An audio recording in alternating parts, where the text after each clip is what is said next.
दोस्तों ACC preparation के YouTube channel आपसे का स्वागत है।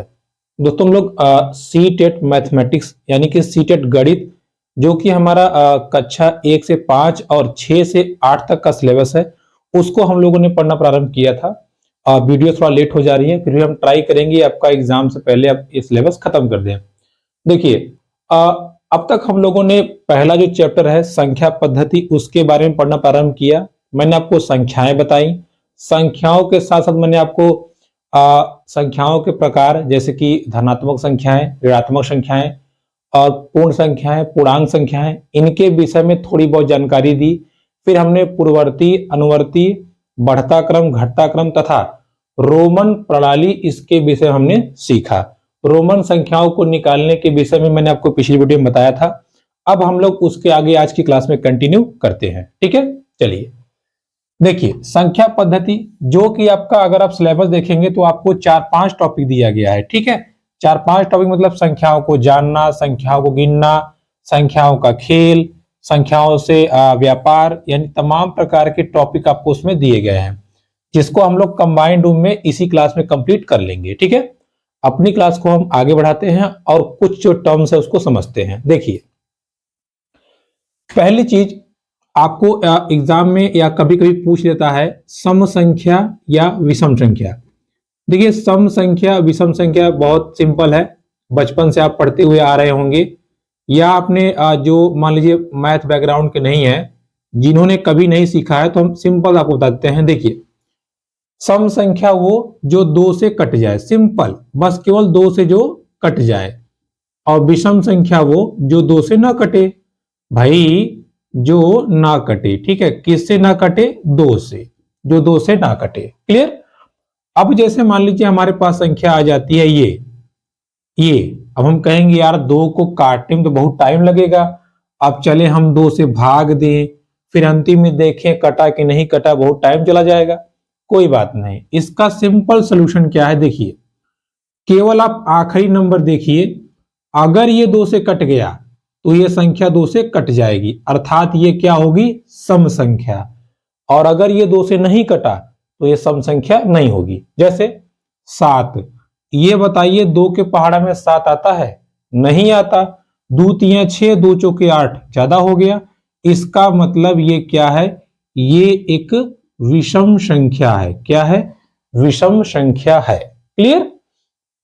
अच्छा, मान लेते हैं कि संख्या आ गई 3, 2, 3, 5, 2, 6, 2 और 4। तो क्या ये संख्या सम है कि विषम है? क्या देखना है आपको? केवल अंतिम नंबर। तो क्या है ये? अंतिम नंबर 2 से कट जाएगा, अर्थात ये क्या है? सम संख्या है। क्लियर हुआ? अच्छा, अब मान लीजिए कोई ज्यादा दिमागदार होगा, सोच रहा होगा ये अंतिम में 0 है। अब बताइए 0 न तो सम संख्या जा रही है न तो विषम, अब ये 2 से कटेगा कि नहीं कटेगा? तो मेरे भाई 2 पचे 10, 10 में भी अंतिम में 0 आ रहा है, अर्थात यहां भी 0 है, मतलब ये भी 2 से कट जाएगा, यानी कि ये भी क्या है? एक सम संख्या है। क्लियर? बस छोटी सी डिफिनेशन थी सम संख्या और विषम संख्या की। सम संख्या मतलब ऐसी संख्याएं जो 2 से कट जाएं, और विषम मतलब ऐसी संख्या है जो 2 से ना कटे। सिंपल है ये, ऐसा क्वेश्चन भी छोटे मोटे क्वेश्चन पूछा नहीं है, जैसे जैसे क्वेश्चन पूछा उसको हम लोग अभ्यास करेंगे। अब हम आगे बढ़ते हैं। देखिए अगला टर्म आता है भाज्य संख्या। किसका? भाज्य संख्या। देखिए नाम में ही लगा है भाज्य। भाज्य मतलब जो संख्याएं विभाजित हो जाएं, जो संख्याएं विभाजित हो जाएं। अच्छा, विभाजित हो जाए मतलब क्या? जो संख्याएं विभाजित हो जाए, जैसे फॉर एग्जांपल हम कहें 12। अगर आप 12 को देखें तो ये 1 से भी कटेगा, 2 से भी कटेगा, 3 से भी कटेगा, 4 से भी, 6 से भी और 12 से भी, यानी कि बहुत सारी संख्याओं से ये कट जा रहा है। तो इसको हम कह देंगे ये है भाज्य संख्या। सिंपल। जैसे फॉर एग्जांपल हम ले लें 20। देखिए 20 1 से भी कट जाएगा, 2 से भी, 4 से भी, 5 से भी, 10 से भी और 20 से भी, यानी कि बहुत सारी संख्याओं से ये कट जा रहा है। तो ये क्या हो जाएगा? भाज्य संख्या। क्लियर हुआ? अच्छा, एक और आपको दे रहे हैं, जैसे मान लीजिए 10। 10 1 से कटेगा, 5 से कटेगा और 10 से। तो क्या ये भाज्य संख्या होगा? बिल्कुल होगा। ये भी क्या है? एक भाज्य संख्या, अर्थात ऐसी संख्याएं जो अपने से तो कटे कटे, जो संख्याएं स्वयं से मतलब खुद से प्लस एक से प्लस अन्य से भी कट जाए, यानी कि खुद से कटे, एक से कटे और किसी और संख्या से कट जाए, उनको हम कहते हैं भाज्य संख्या। क्या कहते हैं? भाज्य। अच्छा, अब मान लेते हैं संख्या हो गई 11। अगर 11 की बात करें तो केवल 1 से कटेगा, 11 से कटेगा। बात करें 17 की तो 17 केवल 1 से कटेगा और 17 से ही कटेगा, यानी कि स्वयं से, खुद से कटेगा और 1 से कटेगा। तो ऐसी संख्याएं जो केवल खुद से कटें और 1 से कटें, उन्हें हम क्या कहेंगे? उन्हें हम कहेंगे अभाज्य संख्याएं। क्लियर? क्या बोलेंगे? अभाज्य संख्याएं। देखिए दोनों में बस थोड़ा सा अंतर है। इसमें 10 अब 1 से कटा, अपने से कटा, लेकिन 5 से भी कट गया। लेकिन जो अभाज्य संख्याएं होंगी वो केवल, अच्छा एक को छोड़ दीजिए, कंफ्यूजन हो रही है ना, एक को छोड़ ही दीजिए। ऐसे समझिए, ऐसी संख्याएं जो केवल अपने से कटे उनको हम कहेंगे अभाज्य संख्या। जैसे 23। अब देखिए 23 किसी के पहाड़े में नहीं आता, 23 से ही कटेगा। ठीक है, 23 से कम 23। क्लियर? बात करें हम 31 की तो 31 किसी से नहीं कटेगा। बात करें हम 19 की, किसी से नहीं कटेगा।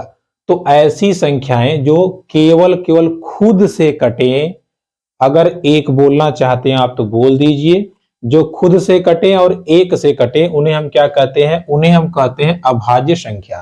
क्लियर? क्या कहते हैं? अभाज्य संख्या। ओके, तो भाज्य और अभाज्य में डिफरेंस समझ में आया? भाज्य मतलब खुद से तो कटेगा ही, किसी और से भी कट जाएगा। अभाज्य मतलब जो बहुत ढीठ है, केवल अपने से कटेगा। ठीक है, बदतमीजी करता है ना, हम कहीं नहीं जाएंगे, अपने से कटेंगे, तो उसको हम क्या कहते हैं? अभाज्य। क्लियर? चलिए, एक टर्म और है, सह अभाज्य। अब ये क्या लफड़ा है? सह अभाज्य क्या है भैया? समझते हैं। दो संख्याओं का जोड़ा, जैसे मान लीजिए 16 हो गया और 17 हो गया। अब कोई ऐसी संख्या नहीं है जो इसको भी काट दे, इसको भी काट दे।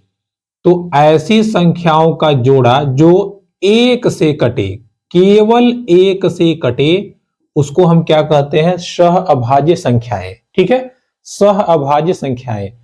ऐसी संख्याओं का जोड़ा, ध्यान रखे रहिएगा, सह अभाज्य में हमेशा संख्याएं जोड़े में रहेंगी।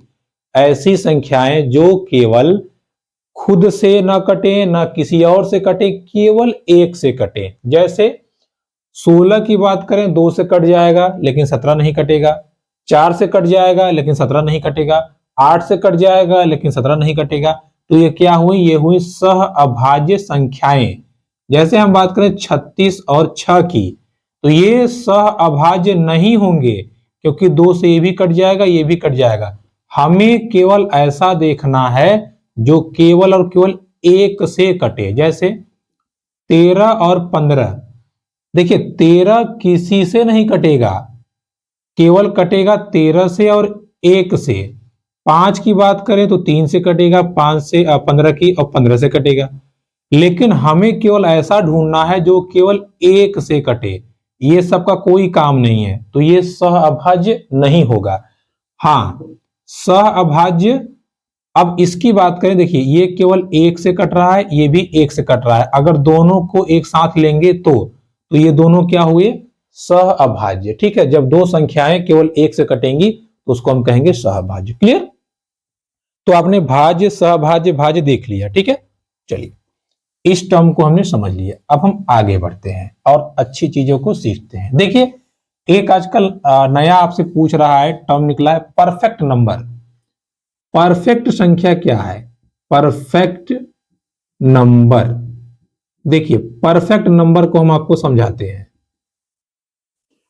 परफेक्ट नंबर जैसे 6 है, अगर हम 6 को देखें, ये 1 से कटेगा, ये 2 से कटेगा, ये 3 से कटेगा और ये 6 से कटेगा। ऐसी संख्या जिसके गुणक, इसको हम बोलते हैं गुणक, ठीक है, अभी हम समझाएंगे। जिसके गुणक का योग, अगर आप इसको जोड़ दीजिए, जिससे जिससे ये कटता है सबको जोड़ दीजिए, कितना आएगा 12, और इसी संख्या का 2 से गुणा कर दीजिए, कितना आएगा 12। अर्थात ऐसी संख्या जिसके गुणकों का योग, जिसके गुणकों का योग उस संख्या के दोगुने के बराबर हो, उसको हम क्या कहते हैं, परफेक्ट नंबर, ठीक है। क्या कहते हैं, परफेक्ट नंबर। एक ऐसी संख्या जिसके गुणक का योग उस संख्या के योग के डबल के बराबर हो, तो उसको हम क्या कहते हैं, उसको हम कहते हैं आपके जो आपको दिख रहा होगा यहाँ पे, क्या बोलते हैं हम, परफेक्ट नंबर। क्लियर। आइए अब आपको हम समझा देते हैं। देखिए बहुत माइन्यूट डिफरेंस है किसमें, गुणक में और गुणज में। देखिए गुणक क्या होता है और गुणज क्या होता है। गुणज, गुणक मतलब फैक्टर्स, फैक्टर्स क्या होते हैं, और ये मल्टीपल, मल्टीपल क्या होते हैं, इसको आप ध्यान से समझिएगा। अब जैसे मान लीजिए हमने संख्या लिखा 18, 18 किससे कटेगा, 18 कटेगा 1 से, 2 से, 3 से, 6 से, 9 से, 18 से। तो किसी संख्या या कोई संख्या जिस जिस से कटेगी उसको हम कहेंगे फैक्टर्स, ठीक है, फैक्टर्स। क्या कहेंगे, फैक्टर्स या गुणक। अंतिम में देखिए क आया है, तो जो जो काट देंगे इसको उनको हम कहेंगे गुणक। मल्टीपल, मल्टीपल मतलब होता है मल्टीप्लाई।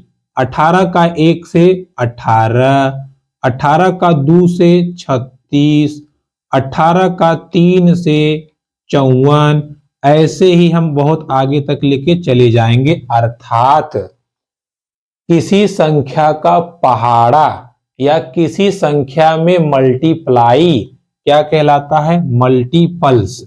और किसी संख्या को कौन कौन काट देगा वो क्या कहलाता है, फैक्टर्स। क्लियर हो गया, क्लियर।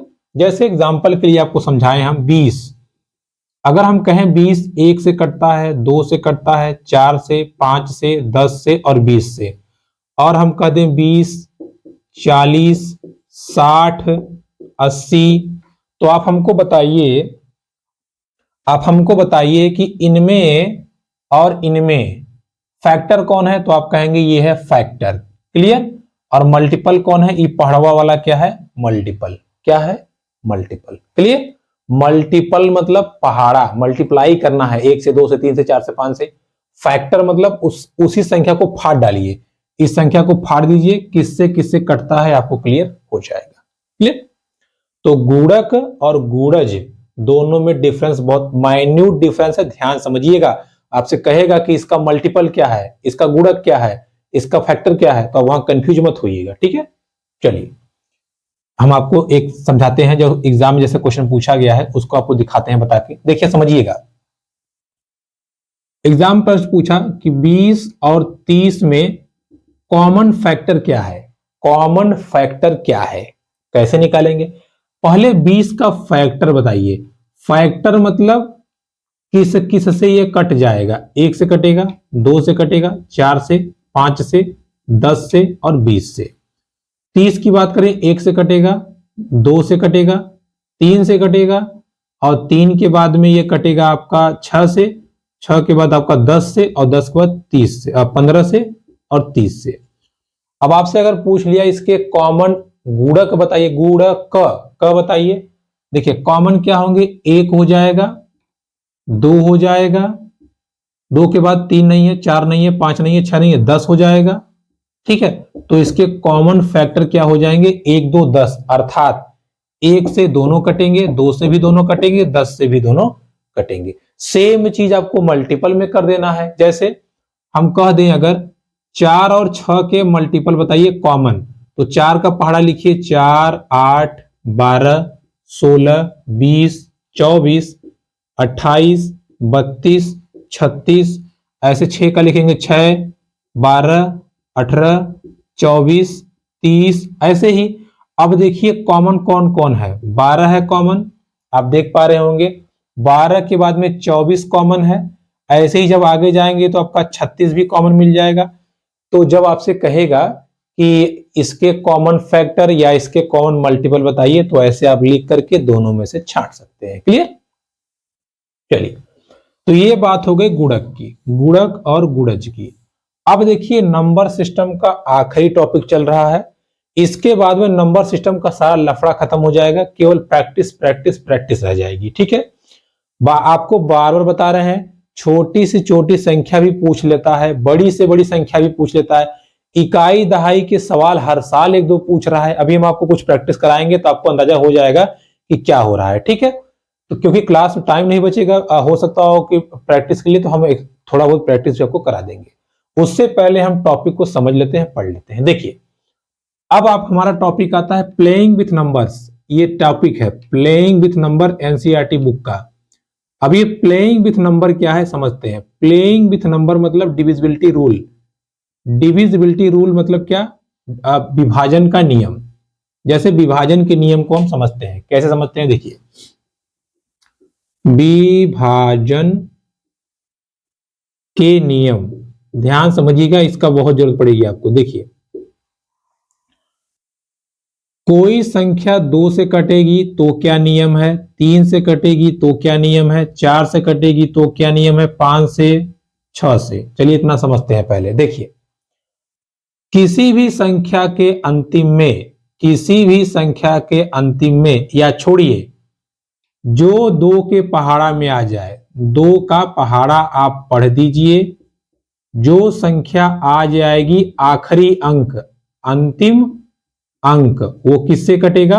वो 2 से कटेगा। ठीक है, किससे कटेगा? 2 से। जैसे हमने लिखा 35, 2 के पहाड़े में आता है? नहीं आता, तो ये 2 से नहीं कटेगा। हमने लिखा 1, 2, 3, 5, 6, 7, 9, 9 2 के पहाड़ा में आता है? नहीं आता, तो ये भी 2 से नहीं कटेगा। अब मान लीजिए 9 की जगह पे हमने कहा ये है 1, 2, 3, 4, 5, 6, 6 2 के पहाड़ा में आता है, तो ये कट जाएगा। सिंपल है, 2 का रूल तो सिंपल है। अब 3 में हमें क्या करना है? अंकों का योग, अंकों का योग, अंकों का योग 3 से कटना चाहिए, 3 से कटता हो, कटता हो। जैसे, और यही सेम नियम आपका 9 के लिए है। देखिए, अब मान लीजिए हमने आपको संख्या दे दिया 1, 2, 3, 9, 12। हमने पूछा ये 3 से कटेगा कि नहीं। अब आप भाग देंगे तो बहुत टाइम लगेगा। आपको इसके अंकों को जोड़ दीजिए, 1 + 2 + 3 + 9 + 1 + 2। देखिए 1, 2, 3, 9, 1, 2 जोड़ दीजिए। 1, 2, 3, 3, 3, 6, 9, 3, 12, नहीं 1 और 2, 3, 3, 3, 6, अच्छा 6 और 9 15, 16, 16, 2, 18। अब बताइए 18 आता है कि नहीं आता? 3 के पहाड़ा में आता है ना, तो ये संख्या 3 से कट जाएगी। और 18 9 से भी कटता है, तो ये संख्या 9 से भी कट जाएगी। सेम रूल है, कुछ नहीं चेंज करना है। जब आपसे पूछेगा क्या ये 9 से कटेगा, सेम आप जोड़िए और देखिए 9 से कट रहा है कि नहीं। अगर कट गया तो हाँ कटेगा, नहीं कट रहा है तो नहीं कटेगा। जैसे फॉर एग्जांपल देखिए, अब मान लीजिए हमने लिखा संख्या 4, 8, 6, 3। हमने इसको पूछा ये 9 से कटेगा कि नहीं। आप जोड़िए 8 और 4 12, 12 6 18, 18 और 3 कितना आ गया? 21। 9 से कटेगा नहीं ना, तो ये 9 से नहीं कटेगा। क्लियर? फिर देखिए 8 4 12, 12 6 18, 18 3 21, 21 कटेगा? नहीं कटेगा। लेकिन अब देखिए 21, क्योंकि 9 के पहाड़ा में नहीं आता तो ये नहीं कटेगा। लेकिन अगर यही पूछ लेता 3 से कटेगा, तो अब बताइए 3 का पहाड़ा पढ़िए, 3 सत्ते 21, यानी कि ये संख्या 3 से तो कट जाएगी लेकिन 9 से नहीं कटेगी। ठीक है, तो इस बात को आप ध्यान रखिएगा। ये हुआ डिविजिबिलिटी रूल 3 का और 9 का। सेम रूल लगाना है, जोड़ के बस कर देना है। क्लियर। 4 की बात करें तो अंतिम के 2 अंक 4 से कटने चाहिए, तो 4 से कट जाएगा। 5 की बात करें तो अंतिम में 0 और 5 हो तो कट जाएगा। जैसे अब देखिए 4 का हम आपको पहले नियम समझा देते हैं। ये 20, अंतिम के 2, ये 20 4 से कटेगा ना, तो ये संख्या पूरी 4 से कट जाएगी। अब देखिए जैसे ये रूल देखिए, ये अंतिम में 2 4 से कटेंगे तो ये कट जाएगा। 5 की बात करें, समझ में आएगा ना आपको 4 को। अब देखिए बात समझिएगा। अब यही अगर हम 8 की बात करें तो 8 में अंतिम 3 8 से कटने चाहिए।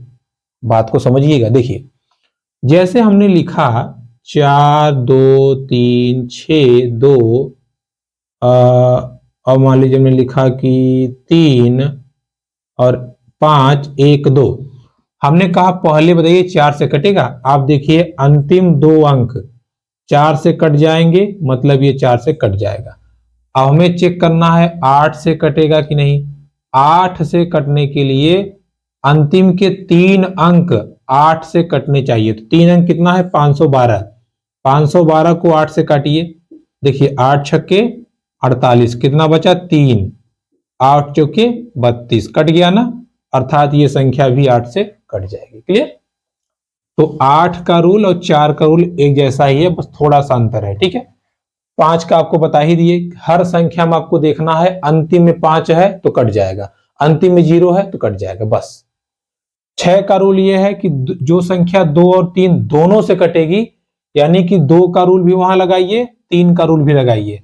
जब दोनों कट जाएंगे तो वो 6 से कटेगा, अर्थात नहीं कटेगा। ठीक है। तो हमने 2 का देखा, 3 का देखा, 4 का देखा, 5 का देखा, 6 का देखा। 7 का कोई रूल नहीं होता, उसको आपको डिवाइड करके देखना पड़ेगा। 8 का हमने देखा, 9 का हमने देख लिया। 10 अंतिम में 0 रहेगा तो वो संख्या 10 से कट जाएगी। ठीक है, किससे कट जाएगी 10 से कट जाएगी। और घबराइए नहीं, 7 का नियम एनसीईआरटी बुक में भी नहीं दिया है, तो आपको परेशान होने की जरूरत नहीं है। ठीक है। अब एक संख्या बच जाती है जिसका नियम किताब में भी दिया हुआ है और आपको करना भी पड़ेगा, वो है 11। देखिए 11 का नियम क्या है। 11 का नियम यह है, अल्टरनेट जोड़िए, अल्टरनेट, देखिए अल्टरनेट का अंतर, अल्टरनेट का अंतर 0 हो या 11 से कटे, या 11 से कटे। अभी समझ में नहीं आ रहा है ये अल्टरनेट फल्टरनेट क्या कर रहा है। देखिए जैसे 4 3 6 9 2 है, अल्टरनेट मतलब एक इधर करिए एक उधर करिए, फिर एक इधर करिए एक उधर करिए, फिर एक इधर। अब जोड़िए 4 6 4 10 2 12, ऊपर वाले 9 3 12, 12 माइनस 12 कितना आ गया 0, यानी कि ये संख्या 11 से कट जाएगी। यही होता है अल्टरनेट। अल्टरनेट मतलब एक के बाद एक के बाद एक। जैसे हमने पहली संख्या नीचे ले ली, इसको ऊपर ले लीजिए, फिर इसको नीचे, इसको ऊपर, फिर इसको नीचे, अगला होता तो ऊपर। अब जोड़िए नीचे वालों को नीचे में, 6 4 10 10 2 12, इधर 9 3 12, 12 माइनस 12 अंतर करना है आपको, अंतर मतलब घटाना करना है। 0 आ गया, अगर 0 आ गया तो ये 11 से कटेगा। मान लीजिए अंतर हमारा 33 आया तो 11 से कट जाएगा, तो 11 से कटेगा। मान लीजिए 44 आया, 11 से कटेगा तो कट जाएगा। मान लीजिए 11 आया, 11 से कटेगा तो कट जाएगा। ठीक है। फॉर एग्जाम्पल जैसे मान लीजिए हमने लिखा 4 9 6 3 5 6, क्या करेंगे नीचे ऊपर नीचे ऊपर नीचे ऊपर। देखिए नीचे वालों को नीचे जोड़िए, 6 4 10 10 5 15, 15 माइनस 9 5 14, 14 6 21 आया 0, अच्छा सॉरी 14 6 20, माइनस 5 आ गया, तो 0 तो आया नहीं और ना ही 11 का पहाड़ा आया, इसलिए ये संख्या 11 से नहीं कटेगी। क्लियर, संख्या 11 से नहीं कटेगी। क्लियर। देखिए ये हो गया विभाजन का नियम, आराम से एक एक समझिएगा। अब हम थोड़ा सा आपको प्रैक्टिस करा देते हैं। देखिए जो अब तक एग्जाम में क्वेश्चंस आए हुए हैं या जो हम क्वेश्चन एग्जाम में देखने को मिले हैं, थोड़ा सा हम लोग उस पर चर्चा कर लेते हैं। देखिए समझते हैं। रूल्स वगैरह आपको शायद समझ में आ गए होंगे, ठीक है, कि हमें क्या क्या करना है, कैसे कैसे करना है। डिविजिबिलिटी रूल फिर से एक बार सुन लीजिए। 2 का नियम ये है, जो अंतिम संख्या 2 से कटेगी तो कट जाएगा। 3 का नियम ये है, अंकों को जोड़ दीजिए, 3 से कट गया तो कट जाएगा। सेम यही 9 का भी है। 4 का नियम यह है, अंतिम के 2 4 से कटने चाहिए। 5 का नियम यह है, अंतिम में 0 या 5 रहे। 6 का नियम यह है, जो संख्या 2 से 3 से कटेगी वो 6 से कट जाएगी। 7 का कोई नियम नहीं है। 8 का नियम यह है, अंतिम के 3 अंक 8 से कटने चाहिए। 9 का नियम बता ही दिए, 10 का अंतिम में 0 रहना चाहिए। 11 का एक के बाद एक छोड़ के रहना चाहिए। क्लियर? अब देखिए यहां तक हम लोगों ने सारे नियम पढ़ लिए, बाकी बचते हैं परिमेय संख्या। उसको हम लोग जब हम लोग फैक्टर पढ़ेंगे, भिन्न पढ़ेंगे, तो वहां आपको हम बता देंगे। ठीक है, देखिए नंबर्स, हमने सभी नंबर्स को पढ़ लिया, नंबर्स प्रकार पढ़ लिया, पॉजिटिव नेगेटिव पढ़ लिया, भाज्य संख्या, अभाज्य संख्या, सहअभाज्य संख्या, अनुवर्ती संख्या, पूर्ववर्ती संख्या, सारी चीजों को हमने कवर कर लिया। अब छोटी सी चीज एक रह गई है, जिसके बारे में क्वेश्चन आए हुए हैं एग्जाम में, इकाई दहाई संबंधित। जैसे मैंने आपको बताया था, कोई संख्या मान लीजिए ऐसे लिखी है, ऐसे, तो हम लोग इधर से चलते हैं पीछे से, इसको बोलते हैं इकाई। इकाई मतलब 1 से गुणा मतलब 6 आएगा। दहाई मतलब 10 से गुणा मतलब 50 आएगा। सैकड़ा मतलब 100 से गुणा कितना आएगा, 300 आएगा। हजार मतलब 1000 से गुणा मतलब कितना आएगा, 2000 आएगा। ठीक है, और 10,000 मतलब 10,000 से गुणा। यानी कि कहने का अर्थ यह है, कोई संख्या आपके पास आ जाए, आप उस संख्या को देखिए किस स्थान पे है और उसी से गुणा कर दीजिए। इसी को हम कहते हैं स्थानीय मान। और क्वेश्चन खूब भर भर के पूछता है स्थानीय मान से, तो एक क्वेश्चन जैसे फिक्स है। अभी देखिए हम आपको पेपर सॉल्व करवाने जाएंगे, एक दो मतलब कुछ क्वेश्चन कराएंगे तो आप समझेंगे। अब आपसे इससे संबंधित कुछ भी पूछ सकता है। कभी आपसे कहेगा कि अंकों में लिखिए, कह देगा कि 50,550 को हम अंक में कैसे लिखेंगे, 2,650 को हम अंक में कैसे लिखेंगे, या आपको कोई अंक दे देगा, कहेगा इसको शब्दों में लिख के दिखाइए। नीचे 4-5 ऑप्शन रहेगा, आपको करना पड़ेगा, वहां फंस जाएंगे अगर आपको प्रैक्टिस नहीं है। तो चलिए थोड़ा सा प्रैक्टिस हम कर लेते हैं। देखिए अब हमारा जो क्वेश्चन हम लोग सॉल्व करने जा रहे हैं, ये देखिए पेपर है, मैंने आपको निकलवा के रखा है आपके लिए, ताकि थोड़ी सी प्रैक्टिस आपकी बन जाए। देखिए चलते हैं भाई, कौन सा पेपर है, 2011 का। देखिए ये पेपर है 2011 में, पेपर में प्रश्न आया था। क्या प्रश्न आया है, देखिए 407928। अच्छा चलिए हम आपको यहां प्रश्न लगा दे रहे हैं, देखते रहिए। प्रश्न आया है 407928, बोल रहा है इसको हम क्या पढ़ेंगे। अब ऑप्शन आपको दिख रहे हैं, हम कैसे समझे इसको हम क्या पढ़ेंगे। देखिए इकाई, दहाई, सैकड़ा, हजार, 10,000, लाख। अच्छा, इकाई, दहाई, सैकड़ा, हजार, 10,000, लाख। देखिए 10,000 पे 0 है, लाख से शुरू है, तो 4 तो समझ में आ गया कि 4 लाख। 4 लाख, 10,000 वाली वैल्यू 0 है, इसको आप छोड़ दीजिए। अब आ जाइए कितना है, 7। तो 4 लाख 7 किस पोजीशन पे है, 7 हजार पे है, तो 7,000। सैकड़े पे क्या है, 9, तो 900। और अब बचा क्या, 28, 928। अब जरा आप मैच कराइए, 4,07,928 कहां है, तो आप देखेंगे 4,07,928 पहला नंबर ही ऑप्शन हमारा क्या हो जाएगा, राइट आंसर हो जाएगा। बताइए आपको कहां दिक्कत हुई।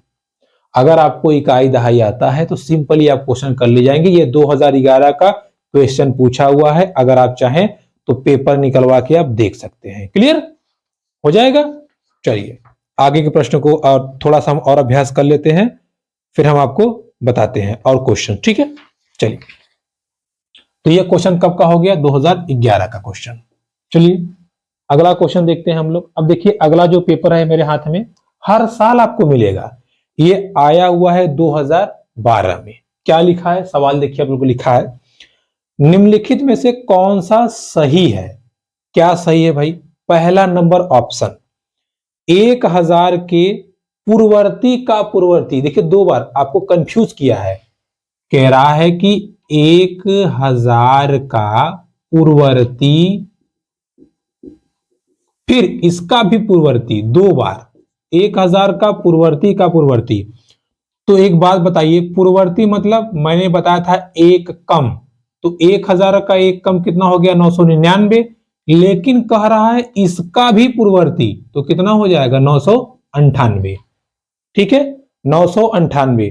तो क्या ये सही है? लेकिन प्रश्न कितना लिखा है, प्रश्न कह रहा है कि 1000 के पूर्ववर्ती का पूर्ववर्ती 999 है, तो पहला नंबर ऑप्शन गलत हो गया, ऐसा नहीं है, गलत है। दूसरा नंबर ऑप्शन 1000 के पूर्ववर्ती का परवर्ती, देखिए ये पहले 1000 का पूर्ववर्ती निकालिए, कितना हुआ 999, इसका परवर्ती मतलब एक आगे, कितना हो गया 1000, तो इसने क्या बोला है 1001, तो ये भी गलत हो गया। अगला प्रश्न, 1000 के परवर्ती का परवर्ती 1002 है, सॉरी 1000 के पूर्ववर्ती का, अब देखिए 1000 का हम निकालते हैं पहले पूर्ववर्ती, कितना आएगा भैया, कितना आएगा 999, फिर इसका परवर्ती क्या बोला है 1000 आएगा, लेकिन प्रश्न कह रहा है कि 1002 आएगा, तो गलत है।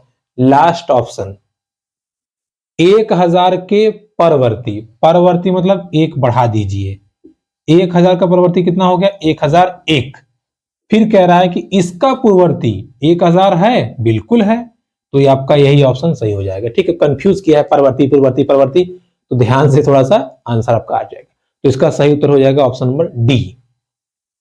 अच्छा, अब देखिए एक प्रश्न आपको और पूछा है, कैसे कंफ्यूज कर रहा है, देखिए 2012 का क्वेश्चन पेपर है, परेशान ना होइएगा, सब आपने पढ़ा है।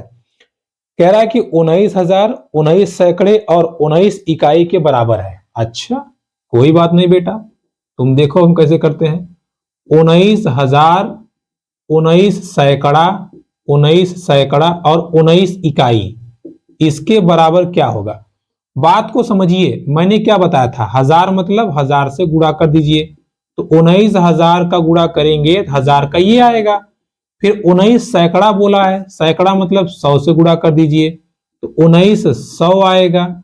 एक बात ध्यान रखे रहिएगा, संख्याएं पीछे से लिखी जाती हैं, ठीक है, पीछे से, ऐसा नहीं कि ये 19,000 लिखा है तो यहां लिख दें, पूरा अर्थ का अनर्थ हो जाएगा, इकाई के नीचे इकाई, ठीक है, ये ध्यान रखिएगा, पीछे से 1900, फिर क्या बोला है 19 इकाई, इकाई मतलब एक से गुणा, 19, अब जोड़ दीजिए सबको, 9 आएगा, 1 आएगा, 9 आएगा, 10, 1, ठीक है, 2 आएगा, सॉरी, कितना हो गया 20,919, तो इस आप आंसर दे सकते हैं 20,919, पहला नंबर ऑप्शन ही हमारा क्या हो जाएगा, सही उत्तर हो जाएगा।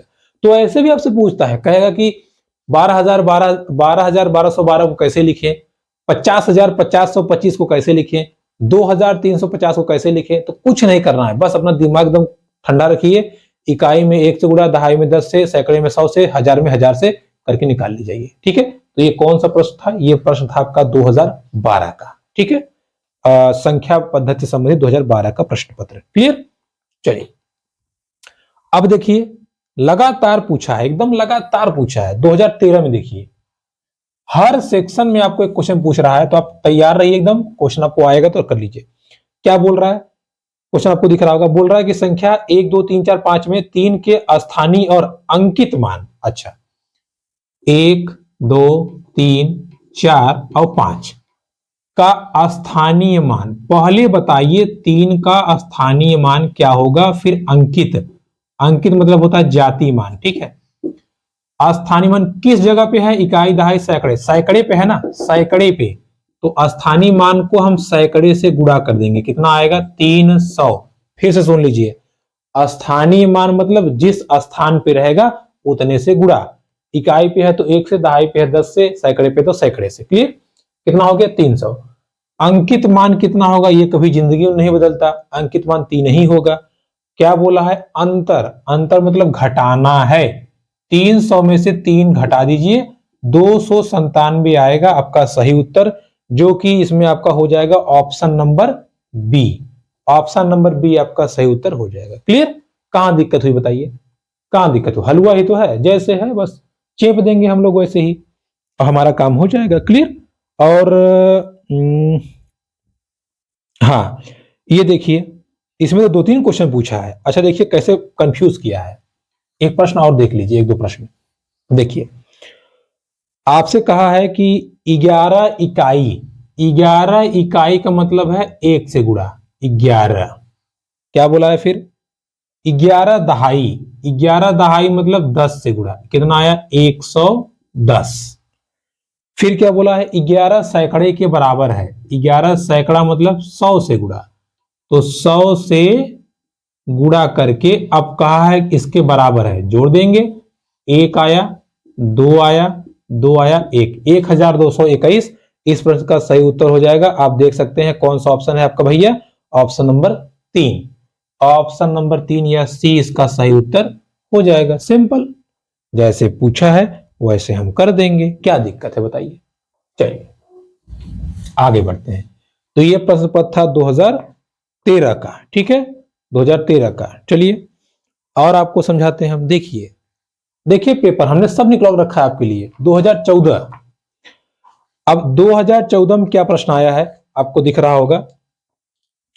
प्रश्न लिखा है कि 16,470, 16,470 में 6 का स्थानीय मान, इसमें 6 का स्थानीय मान, अब बताइए जरा कितना होगा। तो 6 का स्थानीय मान, इकाई दहाई सैकड़े हजार पे है, तो कितना हो जाएगा? 6,000, 6,000।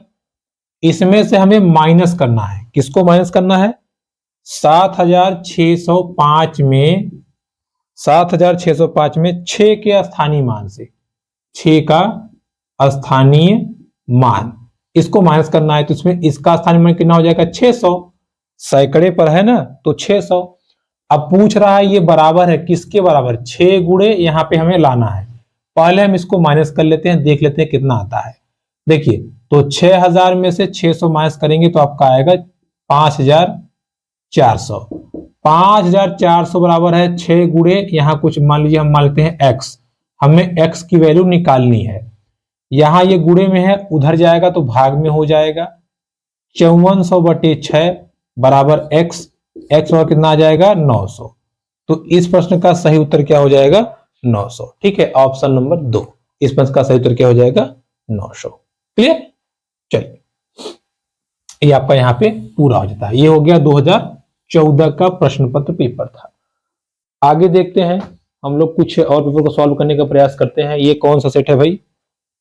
ये है आपका 2019 का। ठीक है, ऐसा नहीं हर साल एग्जाम में आए हुए हैं, तो हर साल पेपर हम लोग जब पेपर सॉल्व करें वहां देखेंगे। अभी हम आपको दिखाते हैं 2-4 सॉल्व किस टाइप क्वेश्चन आते हैं। देखिए 2019 में आया है, क्या प्रश्न है भाई आपका? कहां गया प्रश्न यार? 2019 में आपका प्रश्न आया है, हाँ देखिए सिंपल है। अब देखिए आपसे क्या कह रहा है, ध्यान समझिएगा। कह रहा है कि अंक है 2 3 4 6 7 8।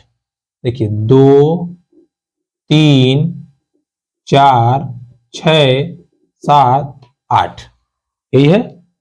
हाँ देखिए अब इसको आपको 3 खानों में भरना है, 1 2 3, फिर 1 2 3 और जोड़ना है। कह रहा है कि इस हिसाब से सेट करके जोड़िए कि सबसे ज्यादा या महत्तम मान आए। तो हम बड़ी बड़ी संख्या बना लेते हैं। सबसे बड़ी संख्या क्या होगी 3 अंकों के ऊपर? 8 7 6, 8 7 6। अब ये 3 हम यूज कर चुके हैं, तो बाकी बचे 3, ये इनको हम यूज करते हैं। 4 3 2, इन्हीं को जोड़ दीजिए। 6 2 8, 7 3 10, 8 4 12 1 13, 1308 इसका सही उत्तर हो जाएगा, जो कि आपका है ऑप्शन नंबर 4। बात को समझिएगा क्या बोला है। बोला है कि इन संख्याओं का प्रयोग करके आपको दोहराना नहीं है। देखिए लिखा है अंकों को निम्नलिखित रिक्त स्थानों में व्यवस्थित किया गया है, योग करने पर अधिकतम मान क्या होगा। तो हम इन 6 अंकों में से 3 अंक ले लेते हैं, ये वाले। सबसे बड़ी संख्या क्या होगी? 8 7 6। फिर इन तीनों में सबसे बड़ी क्या होगी? 4 3 2, क्योंकि अधिकतम मान पूछा है। आप जोड़ दीजिए, 6 2 8, 7 3 10, 8 4 12 13, तो 13,1308 इसका सही उत्तर हो जाएगा। क्लियर? ये कब पूछा था? 2019 में। चलिए अब कौन पेपर रह गया भाई? अब देखिए ये एक पेपर और रह गया है, कौन सा है ये? अच्छा ये 2018 का है। ठीक है, 2018 का आपसे क्या पूछा है इसको हम समझ लेते हैं और इसको हम सॉल्व कर लेते हैं। कहाँ गए क्वेश्चन? हाँ देखिए सिंपल पूछा है। क्या पूछा है? 11,1111 को कैसे लिखेंगे? देखिए 11,000, हजार मतलब हजार से गुणा, यानी कि कितना हो जाएगा, हजार मतलब हजार से गुणा, कितना हो जाएगा 11,000। फिर बोला है 1100, 1100 मतलब 100 से गुणा, ये हो गया 1100 और 11, इसका योग हमसे पूछा है 1 1 1 2 1, तो पहला नंबर ऑप्शन ही आपका सही उत्तर हो जाएगा। बाकी देखिए कितना भयंकर कंफ्यूज किया है, देखो कैसे लिखा है, लो ये हो गया 11,000, ये हो गया 1111, लोग देखेंगे हाँ हाँ यही होगा, मारो आंसर। अरे मेरे भाई देखो जरा, इकाई दहाई सैकड़ा हजार 10,000 लाख 10 लाख करोड़ 10 करोड़ अरब खरब पता नहीं कहां तक चला जा रहा है। तो हमसे तो पूछा है केवल 11,1111 को हमने जोड़ दिया, 12,111 सही उत्तर हमारा आ गया। क्लियर। तो दोस्तों ये थी आज की हमारी क्लास जो कि हमारा नंबर सिस्टम पे आधारित था, संख्या पद्धति पे, जिसमें हमने नंबर सिस्टम पे जो है हमने प्रैक्टिस भी कर लिया और सारी थ्योरी को भी कवर कर लिया। अगली क्लास से हम लोग किसी और सेक्शन को पढ़ेंगे और उन प्रश्नों को देखेंगे। तो वीडियो पसंद आए तो please like comment share subscribe मेरे चैनल। धन्यवाद।